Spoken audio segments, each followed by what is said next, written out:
let's start section number 44 AD. अब ये section 44 AD exactly है क्या?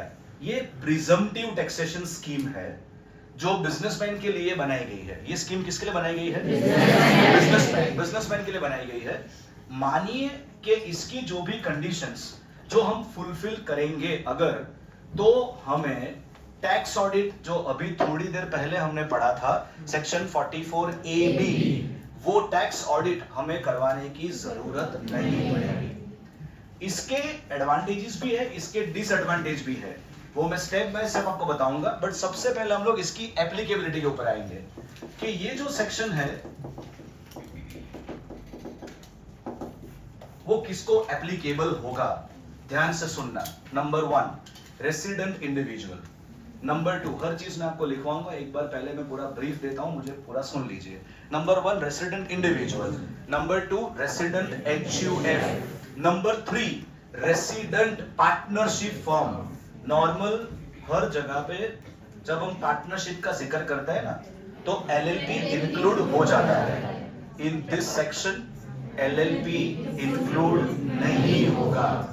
मैं फिर से रिपीट कर रहा हूं, 3 असेसी के लिए ये सेक्शन के अंदर उनको अगर बेनिफिट कोई लेना है तो वो पॉसिबल है। Number 1 number 2 number 3। सो ये एलिजिबिलिटी है कि अगर आप इसमें से कोई भी एक असेसी हो तो आप 44 AD क्लेम कर सकते हो। इतना पहले क्लियर? बट इसके साथ इन्होंने एक कंडीशन डाली कि ये जो असेसी है ना, उन्होंने सेक्शन 10AA में रिडक्शन क्लेम नहीं किया हुआ होना चाहिए। कौन से सेक्शन के अंदर? Section 10AA। आपका chapter income which do not form part of total income, या तो उसका दूसरा नाम एग्जम्प्ट इनकम, उसके अंदर ये सेक्शन आता है। सो 10AA का अगर आपने डिडक्शन क्लेम नहीं किया है, आप रेसिडेंट इंडिविजुअल हो या रेसिडेंट HUF हो या आप पार्टनरशिप हो, तो आप लोगों के लिए ये सेक्शन है। साइमल्टेनियसली अगर आपने डिडक्शन सेक्शन 80IA से लेके 80RRB वहां तक भी कोई भी रिडक्शन क्लेम अगर किया है तो ये सेक्शन का बेनिफिट आपको नहीं मिलेगा। इट मींस आपको अगर इसका बेनिफिट लेना है तो आपको 10AA का बेनिफिट नहीं लेना चाहिए। सेक्शन 80IA से लेके 80RRB तक के भी सेक्शंस के बेनिफिट आपके बुक्स ऑफ अकाउंट में आपने क्लेम नहीं किए हुए होने चाहिए। ये जो हमने पढ़ा ये सेक्शन का एप्लीकेबिलिटी पढ़ा। एप्लीकेबिलिटी के साथ जो दूसरी इंपॉर्टेंट बात है वो ये है कि हमारा जो टर्नओवर है वो 2 करोड़ से बढ़ना नहीं चाहिए। सपोज मेरा टर्नओवर या आपका टर्नओवर बिजनेस का, इधर मैं प्रोफेशन वर्ड का जिक्र नहीं कर रहा हूं, मैं प्रोफेशन नहीं बोल रहा हूं, मैं बिजनेस बोल रहा हूं।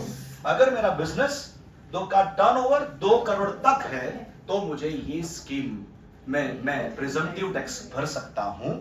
अगर मेरा टर्नओवर 2 करोड़ से ऊपर है तो ये बेनिफिट मुझे नहीं मिलेगा।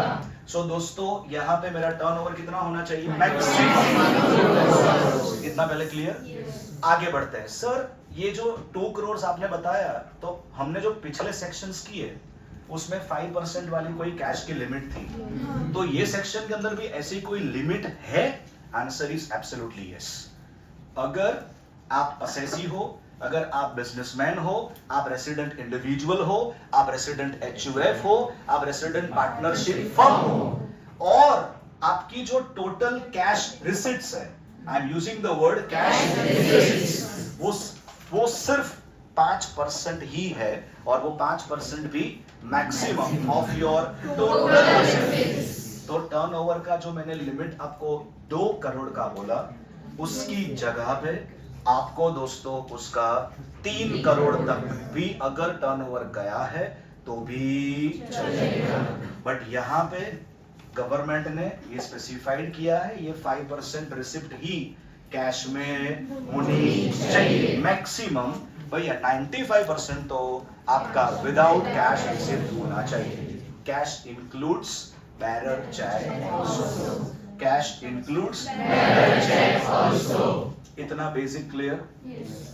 एक क्वेश्चन और आ सकता है कि सर मेरा जो बिजनेस है वो बिजनेस है एजेंसी बिजनेस, या मेरा जो बिजनेस है वो है कमीशन या तो ब्रोकरेज का बिजनेस, या मेरा जो बिजनेस है जो सेक्शन 44AE में फॉल होता है, ये बाकी जितने भी प्रोविजंस आपने बताए वो सभी प्रोविजंस हमने फॉलो कर लिए, तो क्या अगर ये 3 बिजनेस, मैं फिर से बोल रहा हूं, या तो एजेंसी बिजनेस, या तो commission and brokerage business, and या तो सेक्शन 44AE का बिजनेस अगर है, तो ये 44AD मेरे लिए या आपके लिए है ही नहीं, ऑल्दो आपने बाकी सभी कंडीशन फुलफिल की ना की। ये सभी चीजें अभी डिस्कस की।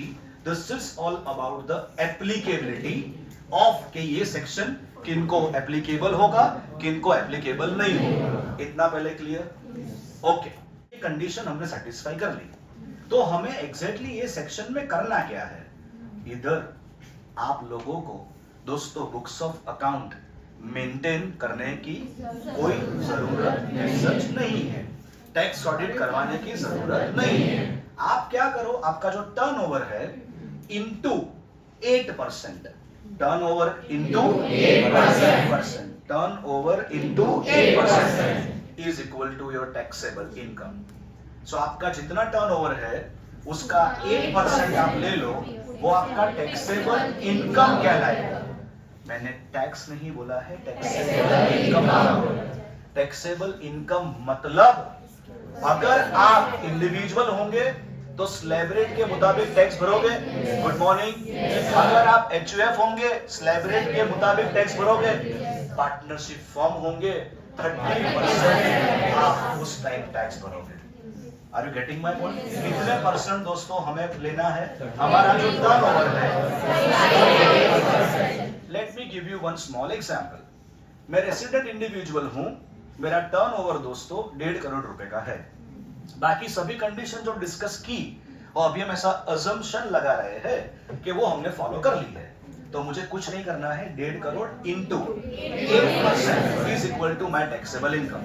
बाद में मेरी एज लेस देन 60 है, उस अकॉर्डिंगली बाद में मुझे टैक्स भरना है। इतना क्लियर?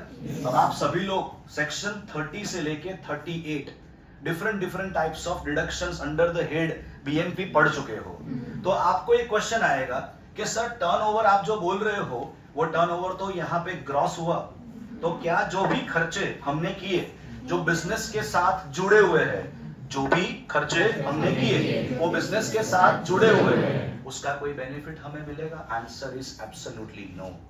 ध्यान रखना, ये सेक्शन आपने लिया तो सेक्शन 3030 से लेके सेक्शन 3838 तक एक भी खर्चा आपको अलाउएबल नहीं मिलेगा। मैंने आपको हमारे प्रीवियस सेशंस में ही एक सेक्शन करवाया था 40 क्लॉज B, यस और no, that is all about partnership firm. So वो जो सेक्शन हमने किया था दोस्तों, वो सेक्शन भी यहाँ पे उसकी एप्लीकेबिलिटी छोड़ देगा जब आप लोग ये ऑप्ट करोगे। Are you getting my point? Sir तो ये कैश वाले ट्रांजैक्शंस के तौर पे हमने हर सेक्शन में देखा, तो ये जो 8% वाली प्रोविजन है उसमें भी कोई गवर्नमेंट ने कोई राहत या बेनिफिट दिया हुआ है? Answer is absolutely yes. Government ने आपको ये बेनिफिट दिया हुआ है दोस्तों, अगर आपका जो टोटल रिसिप्ट है या टोटल आपका ग्रॉस टर्नओवर है, अगर वो पूरा वाइट पैसा है दोस्तों, एक भी रुपया आपने कैश एक्सेप्ट नहीं किया है, पूरा वाइट, तो आप लोगों को जो आपका टर्नओवर है उसका इनटू 6% करना है। मैंने अभी थोड़ी देर पहले बोला था कि turnover into 8% is equal to taxable income, तो इसका दूसरा मतलब यहाँ पे ये हुआ कि टर्नओवर इनटू 6% मतलब 2% benefit if you are doing the business.